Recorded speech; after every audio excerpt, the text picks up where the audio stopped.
When near the surface of a large body, there exists a gravitational field that will act to pull the object towards the center of that body. Gravity, right? The further from the center of the body an object is, the more potential for its height to be changed due to a gravitational force. If an object has height, it has gravitational potential energy. Does this ball have energy?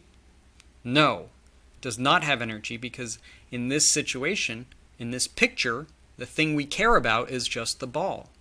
There's no reference height, so it can't have any kind of potential energy. If an object has height, it has gravitational potential energy. There is no height if there is not a planet or something the ball is relative to in the picture, or the system. Remember, a system is just the piece that we care about, the parts that we care about. Without a surface, we would say this ball has no energy, it cannot do work, or have its energy transformed. Without something outside the picture, or something outside the system, or something external to the system acting on it. When we change our system, or the picture we care about, we add in the floor or the ground. Now the ball is above the surface, so now there is a height relative to the ground. So as the ball falls, there is going to be less and less gravitational potential energy because there is less and less height. As the ball moves upwards, we're increasing the amount of gravitational potential energy because there's a greater likelihood of the ball falling back towards the surface. The orange surface is the lowest point the ball will go, so we can say this is where the height equals 0.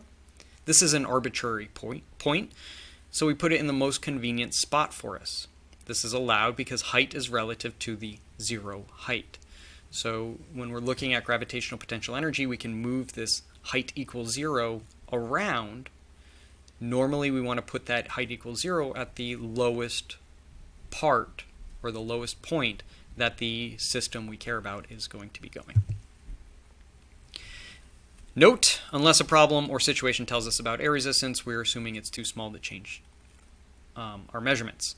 In this case, we will also neglect air resistance. If an object has height, again, it has gravitational potential energy.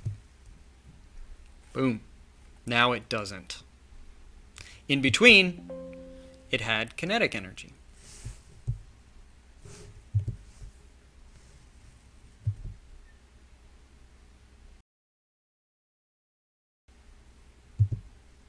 Here's our equation for gravitational potential energy. U sub g equals m times g times delta y. Remember that delta y, we only care about a change in gravitational potential energy. If something stays the height the entire time, then there's no change in our height, no change in the y direction. That means there's no gravitational potential energy that we care about. Mass measured in kilograms again. G is our gravitational field, or acceleration due to gravity, measured as 9.8 meters per second, or 10 for easy calculations. Delta y is our change in height. Delta is final minus initial. There's our equation again. And looking at the units, we see a kilogram times a meter per second is a meter squared per second is the same thing as a meter squared per second squared, which is, of course, a joule.